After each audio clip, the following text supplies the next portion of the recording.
Oi! No vídeo de hoje eu vim bater um papo, propor uma reflexão, porque esses dias eu compartilhei no Stories que eu tô vivendo uma fase desafiadora com a Lelê.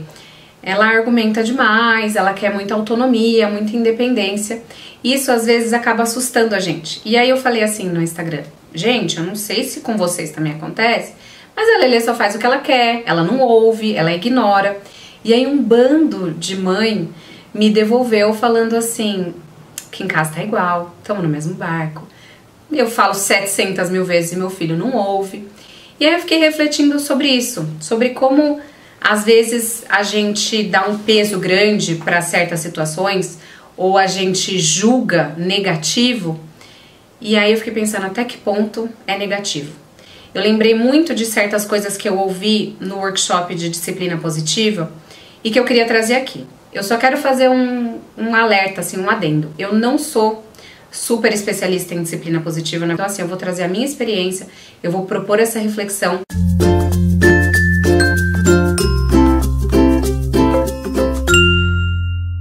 Normalmente, quando a gente pensa na criança, o que a gente queria? A gente queria um filho obediente, quietinho e tranquilo. Mas a gente acaba não lembrando que a criança de hoje é o adulto de amanhã e o que a gente quer para essas crianças quando elas forem adultas. A gente quer um adulto persistente, a gente quer um adulto ousado, a gente quer um adulto crítico, bondoso, responsável. São características que são dois jeitos de falar, né? Assim, então, por exemplo, a criança teimosa de hoje é o determinado de amanhã, é o persistente de amanhã. Então, a criança obediente de hoje, ela é quem amanhã? O submisso, talvez? Então, eu acho que muitas vezes a gente deseja ver características neles hoje que nós mesmos não vamos admirar lá no futuro. Meio irônico, né?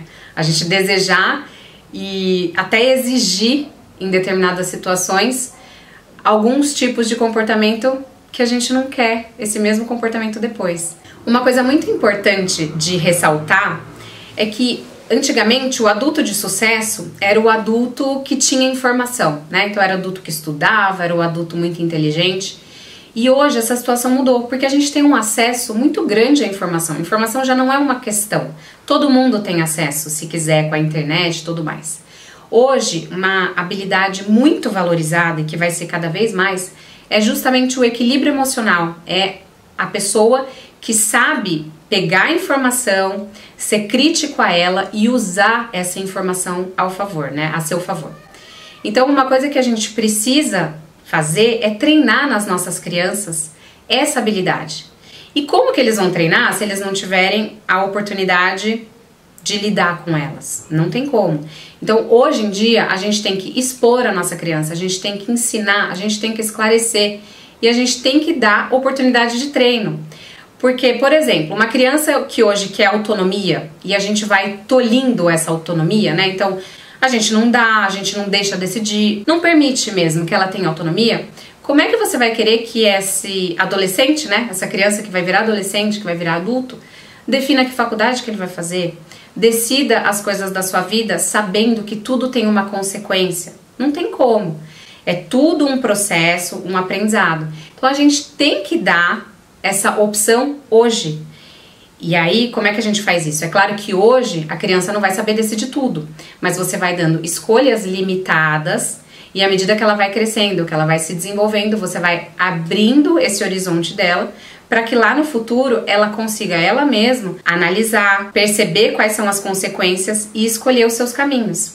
Então, o nosso papel hoje é realmente começar ali em pequenas coisas e de forma pequenininha e condizente com a idade a dar essa autonomia.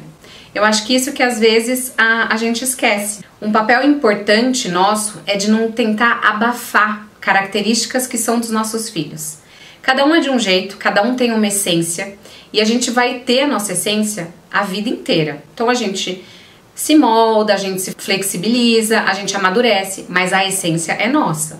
Então, por exemplo, a criança que é mega curiosa, de forma nenhuma você pode tentar tolir isso dela, tirar isso dela. Você tem que canalizar, você tem que explorar para ela levar isso para o bem.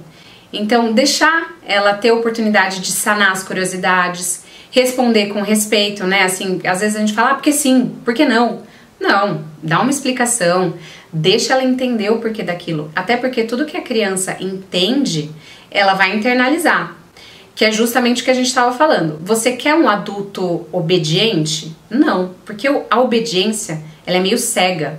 Então você não quer que seu filho, criança, seja obediente cego. E isso é desafiador hoje, porque isso requer que você explique, requer que a criança entenda, demanda muito mais da gente hoje, lidando com as crianças, mas a gente tem que pensar que esse é o adulto que vai ser de sucesso, porque é uma característica que você quer que ele mantenha. Então a gente não pode tentar abafar isso hoje. Eu acho que isso é muito importante. A obediência é diferente de quando a criança cria aquele valor. Você quer que ela siga as regras porque ela entendeu que aquilo é o certo, mas isso demanda da gente.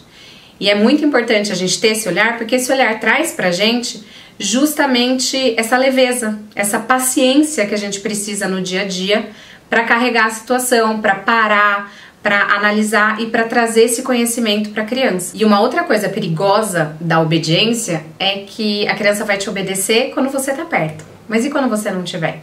Se ela não tiver entendido, se ela não tiver internalizado de fato o porquê dela tá fazendo aquilo, quando alguém não estiver perto, ela vai agir da forma que ela quiser e que ela achar que tá ok para ela. Então a obediência é muito limitada. É mais fácil, assim, no sentido de que o autoritarismo ele resolve ali, de bate-pronto. Mas ele não faz essa base sólida. Ele não promove o entendimento da criança. E aí quando alguém não estiver perto, quando não tiver um adulto ou aquela pessoa que vai repreender, é um grande problema. Eu vou usar como exemplo a questão da Lelê, né? Ela tem uma personalidade forte, ela argumenta comigo o dia inteiro, é bem desafiador pra mim. Porque, por exemplo, ela quer autonomia e ela tem que dar a palavra final. E aí, por que que isso exige muito de mim? Primeiro, porque a gente é muito parecida, então ela tem a necessidade de poder, eu também tenho, ela quer dar a palavra final, eu também quero, e aí a gente entra em embates muito fácil, assim, se eu não tomo cuidado, se eu não tô consciente, quando eu vejo a gente já tá ali duelando, cada uma querendo dar a palavra final. Segundo, porque ela ainda é pequena e ela não entende a consequência de tudo que ela tá fazendo, então às vezes eu tento dar uma consequência lógica pra ela e também tá fora do entendimento dela, ela não consegue. Por exemplo, fala assim: Lelê, vamos guardar tal coisa porque se você não fizer isso vai estragar. Ela não entende bem o que vai ser esse estragar dessa determinada coisa.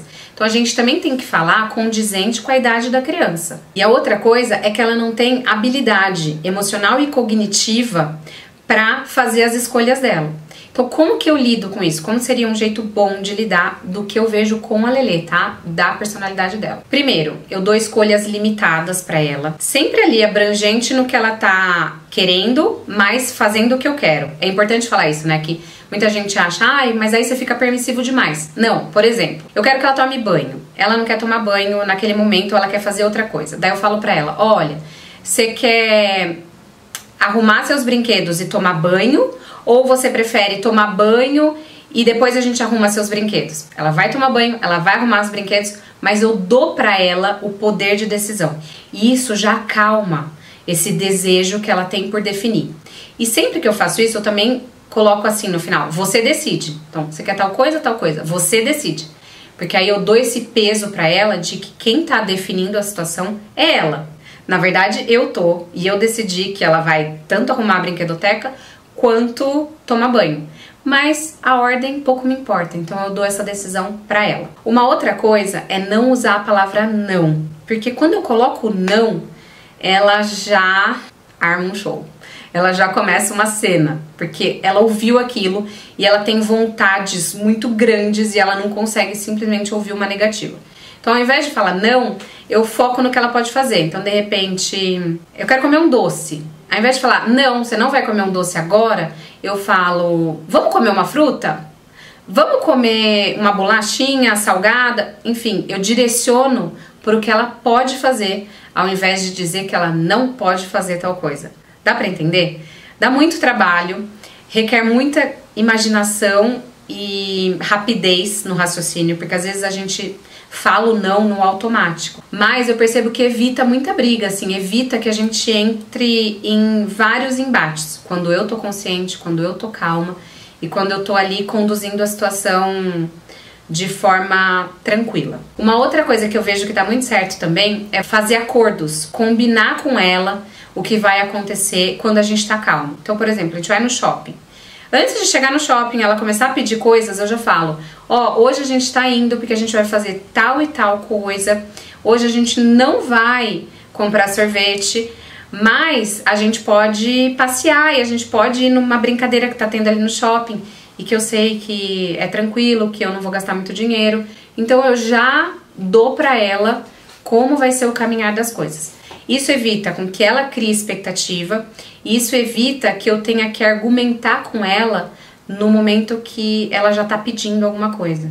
Então, quando a gente antecipa a situação, evita muito estresse. E a gente sempre faz isso na hora da calma, porque na hora que a criança já começou o estresse, ou que você já começou a argumentar demais, ninguém tá ouvindo ninguém. Nem você tá ouvindo a criança e nem a criança te ouvindo. Isso, inclusive, tem uma explicação funcional mesmo, do cérebro. A gente entra numa parte do cérebro primitiva e aí você começa a brigar por poder, tanto a criança quanto você. Então, as pessoas têm que estar calmas para elas estarem atingindo uma área do cérebro que elas tenham um melhor entendimento e que elas não entrem nessa questão primitiva de querer ganhar a situação, porque aí ninguém ganha, essa é a verdade.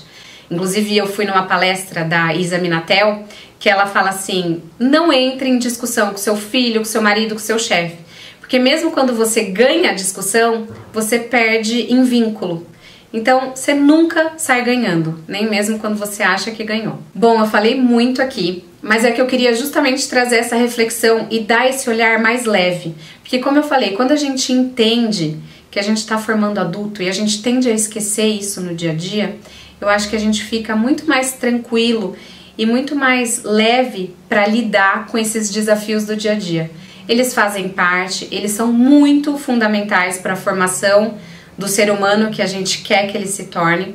Então, nada de abafar ou pegar o caminho mais curto. Vale a pena a gente sentar para explicar, vale a pena a gente focar nessas capacidades que a gente quer que eles tenham e que a gente quer que eles desenvolvam ao longo do tempo. Não é fácil, educar eu acho que é o maior desafio que a gente passa na vida e sem dúvida na maternidade, mas é muito recompensador quando você vê as sementinhas que você plantou sendo semeadas em crianças que sabem como agir, que têm noção e têm habilidades emocionais e vão saber usar isso muito bem ao longo de toda a vida.